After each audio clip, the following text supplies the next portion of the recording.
Assalamualaikum warahmatullahi wabarakatuh. Salam Pramuka. Allahu Akbar. Alhamdulillah, kesempatan hari ini saya perkenalkan Kak Syafirur sebagai peserta KMD Satuan Komunitas Pramuka SIT Kabupaten Jombang. Pada hari ini mari kita belajar tentang postur pembina penggalang.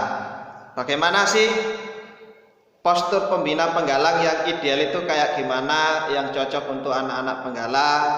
Oke, mari kita simak bareng-bareng. Tapi sebelum ke sana, saya ingin menyanyikan jel-jel regu saya. Saya dari Regu Macan. Oke, saya nyanyikan dulu. 1, 2, 3. Di sini macan, di sana macan, di mana-mana ada grup macan.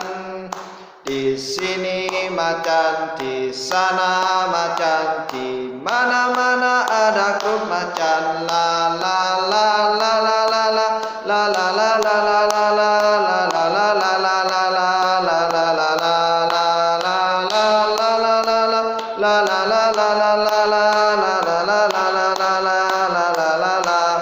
grup macan, yes. Yang pertama tentang profil pembina penggalang. Oke, yang jelas, 1, orang dewasa baik pria maupun wanita yang usianya minimal 20 tahun. Ya, sudah bisa kita anggap dewasa. Kalau di bawahnya nanti khawatir kakak pembinanya malah dipermainkan sama adik-adiknya. Maka minimal usianya 20 tahun, yang sudah agak jauh sudah sekitar selisih 5 tahun ya. Kalau penggalang itu kan 11 sampai 15. Maka kakak pembina ini minimal 20 tahun. Artinya ada selisih 5 tahun. Biar kedewasaannya itu diakui sama adik-adik pembina kita. Kemudian selanjutnya menguasai metode kepramukaan dengan baik. Ya, sebagai kakak pembina pun juga harus menguasai metode-metode kepramukaan dengan sempurna, supaya apa? Ketika menyampaikan suatu materi bisa disesuaikan dengan kondisi adik-adik yang dibina. Jadi metode kepramukaan ini sangat penting untuk kita kuasai. Kemudian selanjutnya itu harus menyukai kebebasan inovasi. Ya, kebebasan inovasi ini adalah sebagai kakak pembina itu harus mencari hal-hal yang terbaru. Hal-hal yang terbaru ini bisa seperti mencari ide cara membina untuk adik-adik penggalang, biar tidak satu tok metodenya, biar tidak terpaku pada satu hal. Kita harus menyerap berbagai banyak informasi, menyerap berbagai banyak pengetahuan, kemudian kita kreasi sesuai dengan inovasi kita sendiri. Kita harus banyak-banyak berinovasi supaya apa? Supaya adik-adik yang kita bina ini tidak bosan bersama kita. Kemudian selanjutnya kita sebagai kakak pembina penggalang harus menyadari tugas dan tanggung jawab untuk pendidikan yang bermanfaat. Ya, ini kita sebagai kakak pembina itu harus selalu memberikan contoh yang terbaik, memberikan teladan yang terbaik, yang itu manfaatnya itu bisa dirasakan oleh adik-adik.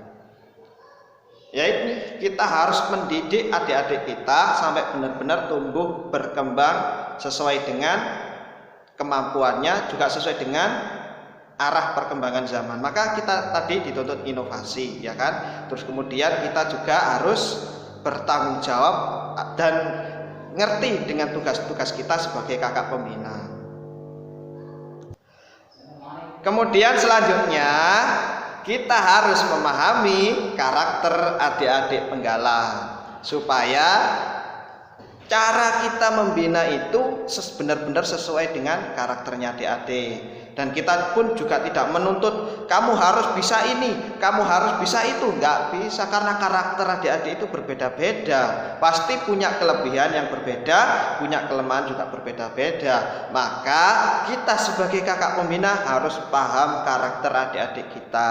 Karena mereka sudah usianya 11-15 tahun, pasti mereka sudah menggali potensinya masing-masing, kelebihannya di mana, kekurangannya di mana. Nah, disitulah karakternya adik-adik bisa kita pahami. Nah, selanjutnya tentu saja kita sebagai kakak pembina harus cerdas, harus memiliki wawasan yang luas. Maka dari itu kita sebagai kakak pembina, bagaimana caranya supaya untuk kita bisa punya wawasan yang luas? Ya mencari informasi sebanyak-banyaknya, mengikuti karang pamitran, mengikuti pembinaan, membaca buku, pelatihan-pelatihan itu harus kita ikuti. Supaya apa? Wawasan kita nambah dan tingkat kecerdasannya kita nambah dengan adanya kegiatan-kegiatan untuk pengembangan kakak-kakak sebagai pembina. Nah, karena ini sangat dibutuhkan, wawasan yang luas itu sangat dibutuhkan untuk memberikan inspirasi buat adik-adik kita, supaya adik-adik yang kita bina itu benar-benar tumbuh kembangnya itu benar-benar bisa memberikan manfaat, bisa menumbuhkan karakter yang baik untuk adik-adiknya. Demikianlah tentang postur sebagai pembina penggalang. Terus semangat untuk kakak-kakak. Mari kita berjuang membina adik-adik kita. Semoga kita senantiasa memiliki banyak waktu untuk berinovasi, menambah wawasan, mengupgrade kapasitas kita sebagai kakak pembina. Jadi ojo pancet ae, harus selalu ada perubahan. Besok harus lebih baik lagi dan lebih baik lagi. Itulah yang disebut kakak pembina pramuka. Terima kasih. Sekian dari saya, mohon maaf kurang lebihnya. Ihdinas siratal mustaqim. Wassalamualaikum warahmatullahi wabarakatuh. Salam pramuka. Allahu Akbar.